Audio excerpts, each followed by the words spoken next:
Buenas tardes. En esta ocasión quiero presentar la disculpa por estar sin la otra parte del equipo del día miércoles, que es Marisa, mi esposa. Por razones de salud no podrá estar presente en esta ocasión y las damas van a quedar sin su rinconcito femenino por esta vez. Y nosotros vamos a ir nuevamente a el Evangelio de Juan, capítulo 8, versículos 31 al 36. Juan capítulo 8, versículos 31 al 36. Así leemos en la palabra de Dios.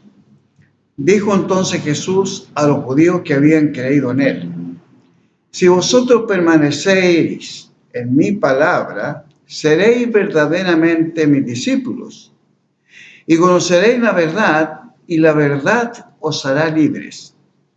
Le respondieron: linaje de Abraham somos y jamás hemos sido esclavos de nadie. ¿Cómo dices tú seréis libres? Jesús le respondió: de cierto digo que todo aquel que hace pecado, esclavo es del pecado. Y el esclavo no queda en la casa para siempre, el Hijo sí queda para siempre. Así que si el Hijo os libertare, seréis verdaderamente libres. En las dos oportunidades anteriores hemos venido considerando el tema de la libertad. Y hemos hecho notar que a la luz de la palabra de Dios podemos discernir claramente tres clases de libertades: la libertad física, la libertad emocional y la libertad espiritual. Ya hemos hablado de lo que es la libertad física y la libertad emocional. Y también nos hemos iniciado en esta tercera parte del tema, que es la libertad espiritual. Y en esta oportunidad vamos a dar conclusión a este tema, abocándonos específicamente a esta segunda parte de lo que es la verdadera libertad espiritual. La escena que estamos observando es una escena que, de acuerdo a esta porción bíblica, se encuentra ubicada en el contexto de otras escenas donde Jesús está hablando y también está enseñando a una diversidad de grupos de judíos. Entre estos se encuentran los escribas y también la conocida secta de los fariseos. Los fariseos, recordemos que eran una especie de docentes legalistas que se preocupaban mucho de estudiar y en apariencia, lo externo, poner en práctica todas esas enseñanzas derivadas de la ley que enfatizaban el cumplimiento de la Torá. Y la palabra Torá quiere decir enseñanza, doctrina, ley. Eran muy conocedores de esto. Sin embargo, desconocían algo que es muy importante. Desconocían en lo absoluto la doctrina de la gracia de Dios. Y lo que ocurría era que los fariseos, incluyendo el estudio de la Escritura y la obediencia a la ley en su intento por cumplir la ley de Dios de manera completa y cuidadosa, habían llegado a convertirse en verdaderos esclavos de su religión. Una religión plagada de legalismos y de tradiciones. Ya esta forma de vivir una religiosidad, una vida religiosa, es lo que nosotros podemos referirnos como una esclavitud espiritual. Esclavos de las normas de conductas impuestas por una determinada religión. Preceptos. Tenían allí cantidad de tradiciones y de rituales. De acuerdo a lo que hemos visto hasta aquí, podemos hacer tres sencillas pero muy importantes aplicaciones en lo que es referente a ser un verdadero discípulo de Jesús y ser esclavo de un sistema religioso. En las primeras dos aplicaciones veíamos primeramente que una de las mejores evidencias de que se es un verdadero discípulo de Jesús es la permanencia en su palabra.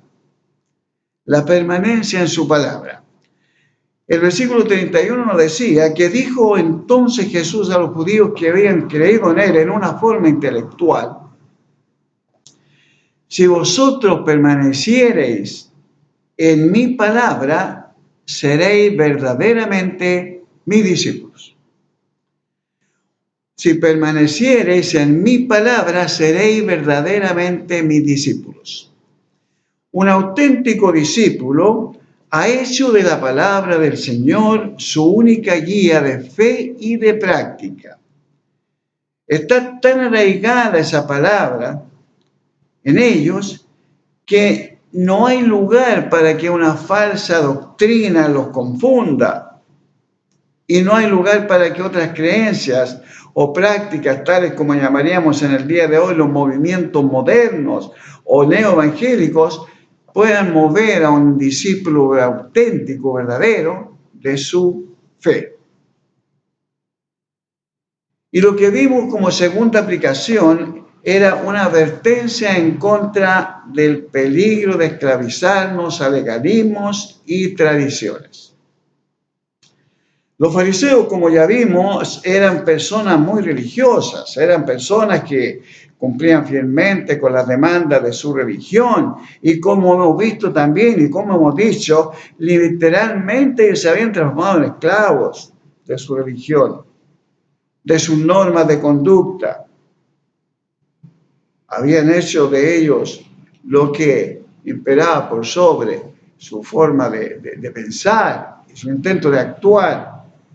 Entonces, las normas de conducta que eran derivadas de la Torá, hay que recordar que ellos tenían 613 misvot.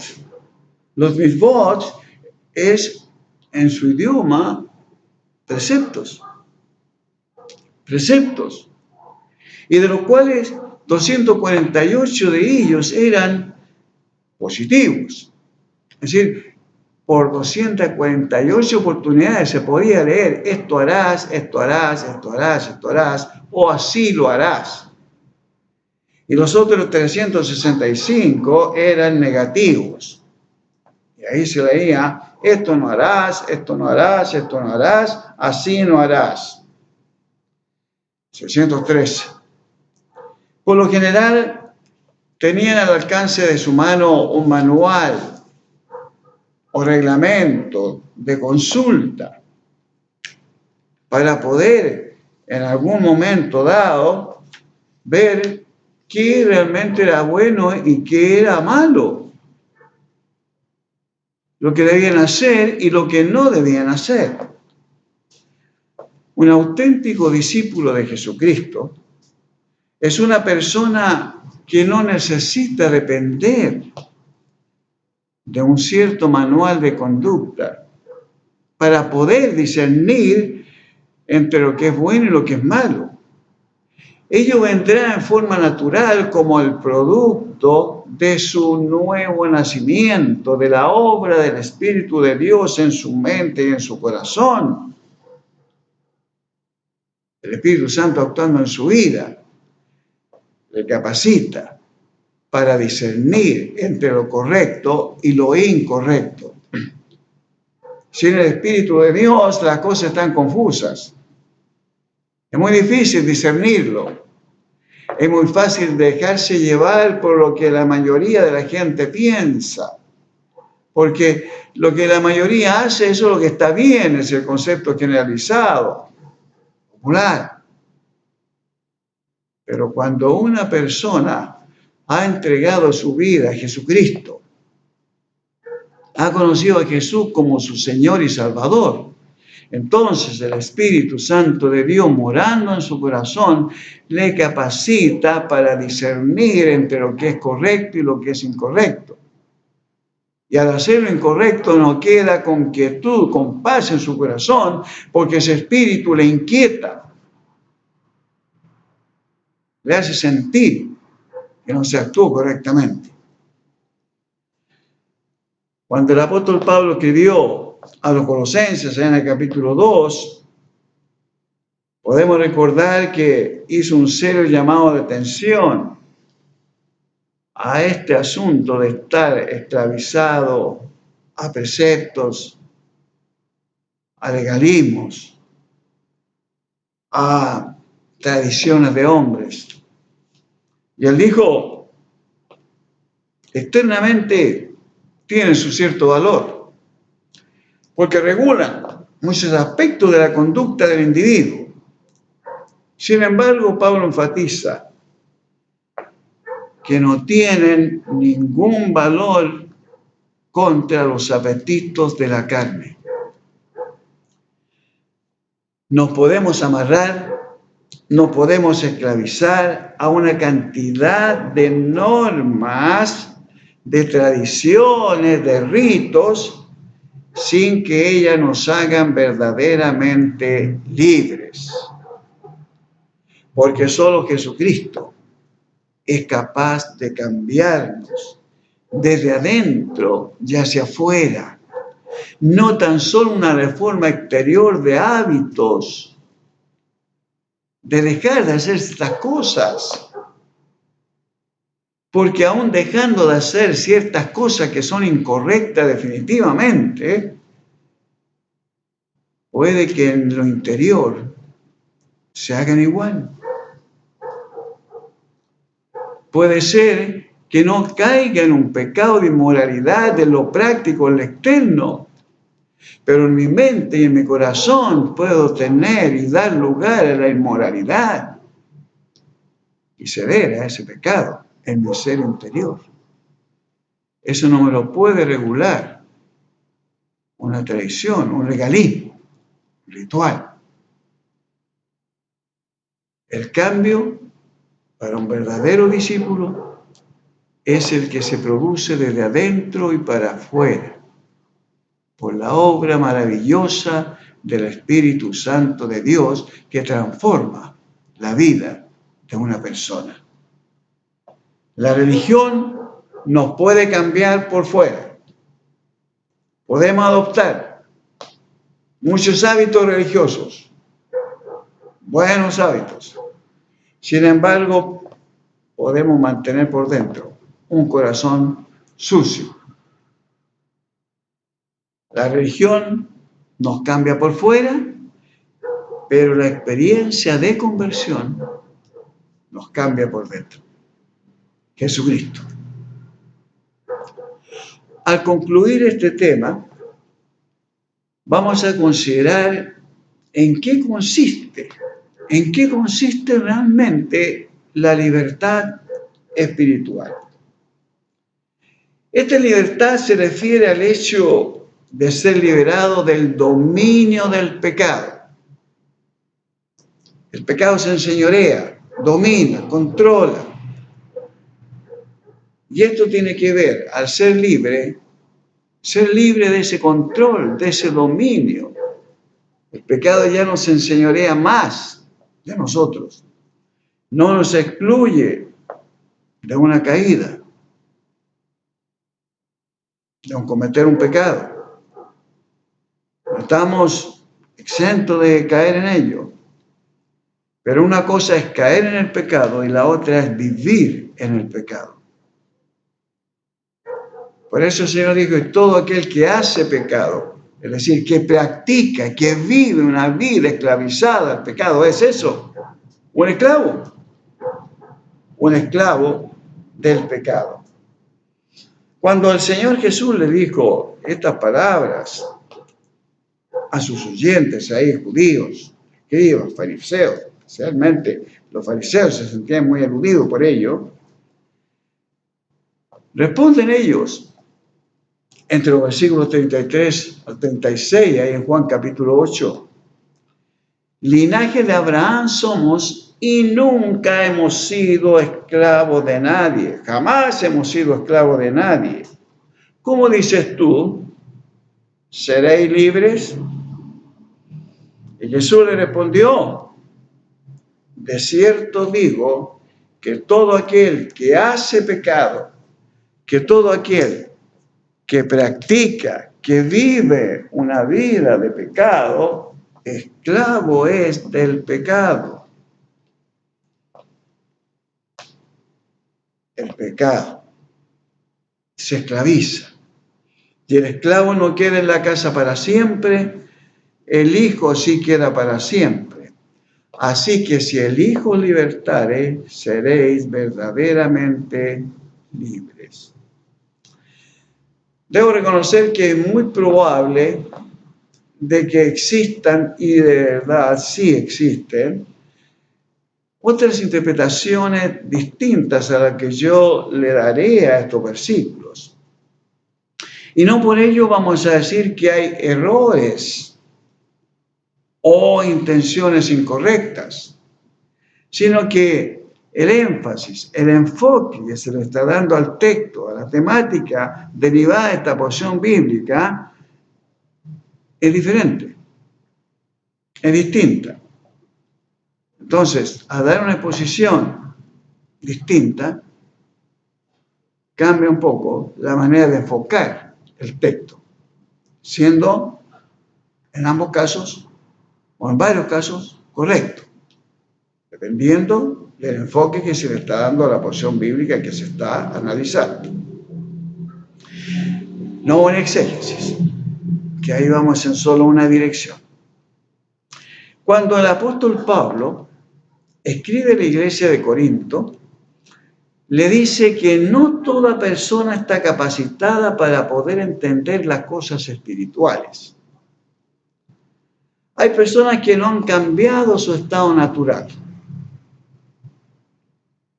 Su estado natural significa el estado en el cual nacieron, trayendo el legado adámico, el pecado. El pecado entró al mundo por un hombre, Adán. Y ese fue el legado para todo ser que nace. El pecado lo trae inherente a su ser. Hay personas que mantienen años esta condición y algunos mueren en esta condición toda su vida. Se mantienen en un estado natural, sin cambiar, de adentro hacia afuera. Y entonces, en esa condición de un estado natural, no se pueden discernir, no se pueden entender las verdades espirituales. Y Pablo le dice a los hermanos allá en Corinto, 2:14 de la primera carta a los Corintios, pero el hombre natural no puede percibir, no puede comprender, no puede entender las cosas que son del Espíritu de Dios, porque para eso es locura y no las puede entender, porque se han de discernir espiritualmente. Solo el hombre que ha abierto su corazón a Jesucristo, que ha hecho que en su ser interior more el Espíritu Santo de Dios, está capacitado, está apto para discernir las cosas espirituales. La audiencia que escuchaba a Jesús, ya hemos dicho que era mayoritariamente judía, y ellos por un lado se identifican como descendientes de las bendiciones de Abraham. Y por otro lado, parece que ellos no tenían muy buena memoria. Tenían mala memoria. Al decir, y jamás hemos sido esclavos de nadie. Jamás hemos sido esclavos de nadie. Eso refleja que no tenía muy buena memoria, ya que la historia podía recordarles que habían estado por 400 años esclavizados en Egipto. 400 años. Y también habían estado sometidos a diversos yugos políticos por parte de varias naciones como Asiria, Babilonia, Grecia, Siria. Y en esos mismos momentos estaban bajo la autoridad del Imperio Romano. Esa era una interpretación literal muy humana la que ellos daban a las palabras que el Señor Jesús les estaba diciendo, producto de una mente en un estado natural no cambiado por la obra de Dios. Y eso les hacía ser incapaces de discernir estas palabras en forma espiritual. Para poder entender la naturaleza de la verdadera libertad, se nos hace necesario entender la naturaleza de la verdadera esclavitud. Y esta es el pecado. El pecado. El Señor Jesús le dice en el versículo 34, de cierto os digo que todo aquel que hace, que practica, que vive en el pecado, esclavo es del pecado. Y la Biblia nos enseña en reiteradas ocasiones que todos pecamos. Por cuanto todos pecaron, que todos están bajo pecado y que el corazón humano es inclinado al mal, al pecado. Y pecado en el contexto bíblico es todo aquello que ofende a Dios, es todo aquello que atenta en contra de la santidad de Dios. Y la realidad es que frente a esta declaración de pecado no hay ningún ser humano que pueda estar excluido de culpa. Por cuanto todos hemos pecado. Nacimos en pecado. En nuestro mundo occidental predomina la idea que la libertad consiste en que cada uno tiene derecho a hacer lo que le plazca. Soy libre. Soy libre porque yo hago lo que me da gusto y gana. Si quiero drogarme, me drogo. Si quiero tener sexo libre, lo tengo. Si me quiero emborrachar, me emborracho. En fin, hago lo que quiero, porque soy libre. Tengo libertad de hacer lo que me da gusto y gana. Permítanme recordarles algo. Como ustedes saben, aquí tenemos en el Uruguay una ciudad que se llama Libertad. La ciudad se encuentra localizada al sureste del departamento de San José, sobre la ruta nacional número 1, a 52 kilómetros de Montevideo. Y su nombre se inspiró en los deseos que tenían los primeros colonos de la zona, muchos de los cuales eran inmigrantes franceses, de Alsacia y de Lorena. Habían escapado de la invasión de sus territorios por parte del imperio alemán durante la guerra franco-prusiana. Y llegaron en busca de libertad al Uruguay. Esto se fundó en el 1872. La ciudad de Libertad fue fundada en el año 1872 por Carlos Clausóyes. Lo interesante del caso es que en esta ciudad llamada Libertad se encuentra una de las cárceles de máxima seguridad más grandes del país, que paradójicamente lleva el nombre de Libertad, y que la dictadura cívico-militar la usó para recluir ahí a los presos políticos. Imaginemos entonces que usted recibe una carta de una persona recluida en ese penal. Y en esa carta esta persona le cuenta: estoy en la cárcel de Libertad, pero no estoy libre. Estoy privado de mi libertad. No por el hecho de estar viviendo en libertad significa que soy libre. Paradojal, ¿no? Y a la vez esto me recuerda un viejo cuento que nos dice que una cierta familia en un lugar montañoso tenía un loro. Por mucho tiempo tenía un loro que vivía ahí enjaulado, ese loro. El loro realmente no habla, sino que emite ciertos sonidos similares a los otros sonidos que él escuchó y se fue familiarizando, que son las palabras que uno pretende enseñarle al loro. Y a este loro se le había enseñado a repetir el sonido que era una frase. Y la frase era, soy libre, soy libre.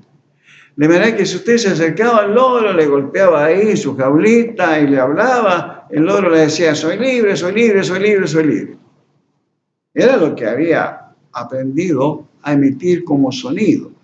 Soy libre, soy libre. Por allí andaba revoloteando un águila frecuentemente y ya le había puesto el ojo a ese loro con un apetito tremendo, un deseo tremendo de comerse ese loro. Pero ahí está enjaulado, entonces no le era posible ir a sacarlo de esa jaula. Pero en cierta ocasión, por un descuido en la familia, esa jaula quedó abierta y el loro salió. Fue la oportunidad que esperaba el águila. Desde lo alto vio al loro suelto, se tiró en picada y ¡chum! Con su garra tomó al loro y se fue hacia lo alto. Y ahí salieron la familia de esa casa a mirar. Y hasta donde podían escuchar el sonido del loro, podían escuchar, soy libre, soy libre, soy libre. Ahí estaba, aprisionado, agarrado.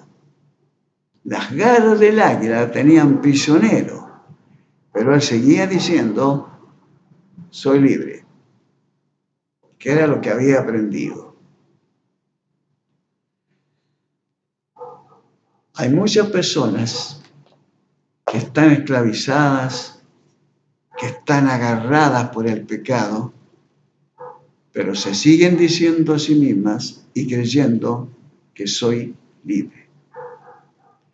El pecado les ha hecho presa, les ha esclavizado, pero su mente y su corazón natural, no transformado por Jesucristo, les hace pensar que están en libertad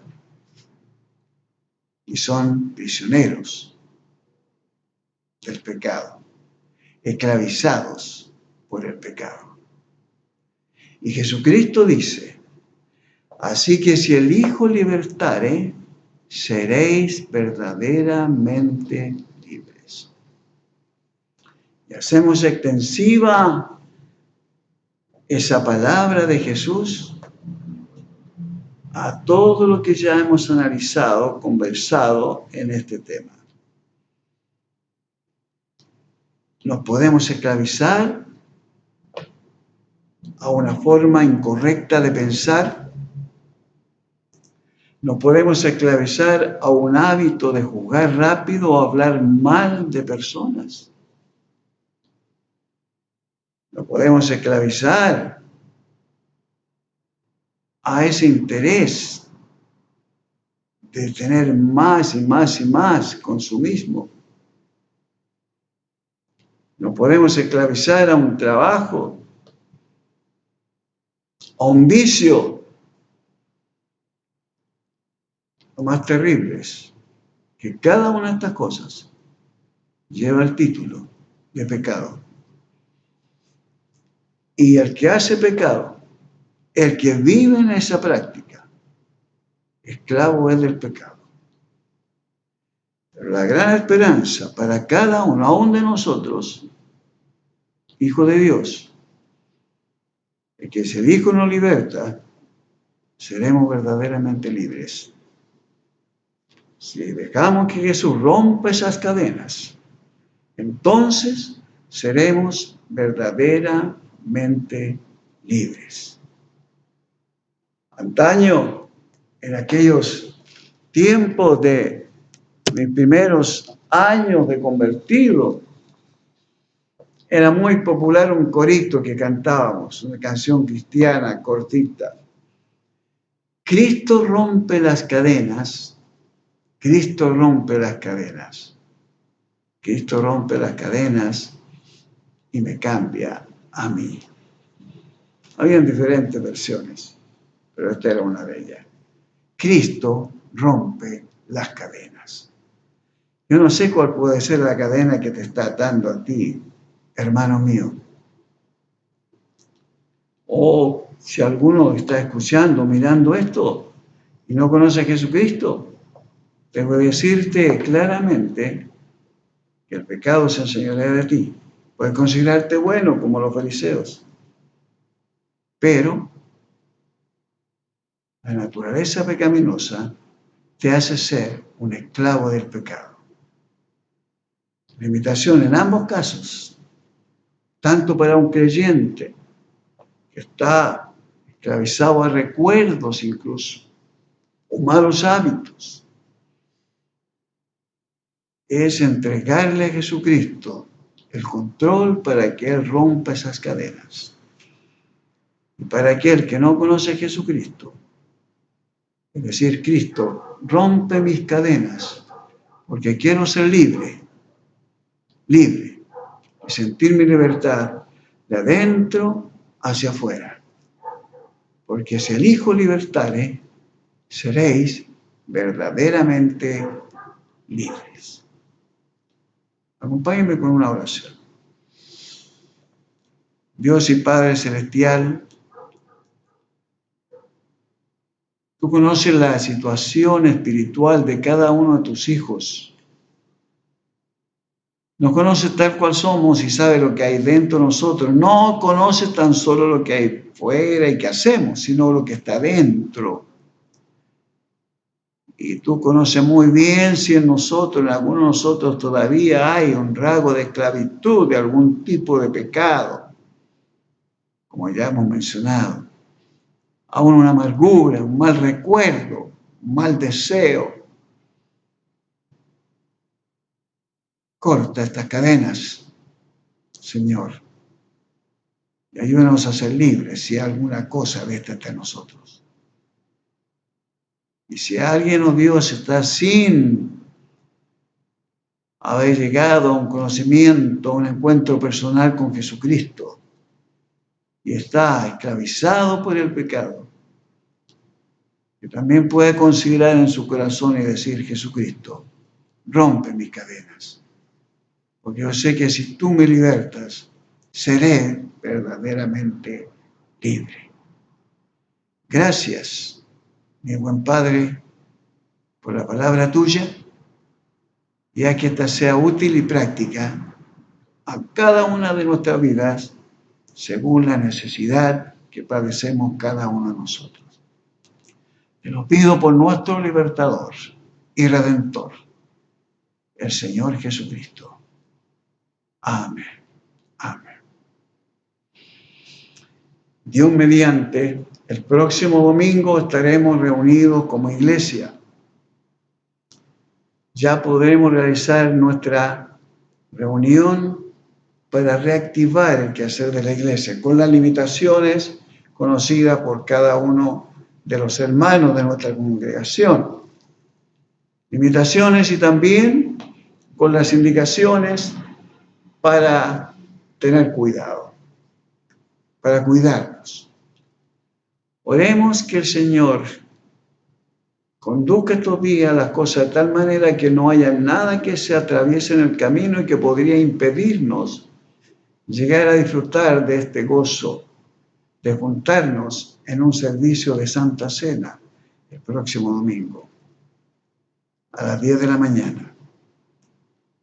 Que el Señor les ayude, que el Señor les guíe y que podamos encontrarnos con su ayuda para disfrutar de un precioso momento de comunión y de participar juntos de un servicio en adoración a nuestro Dios. El Señor les bendiga, mi hermano.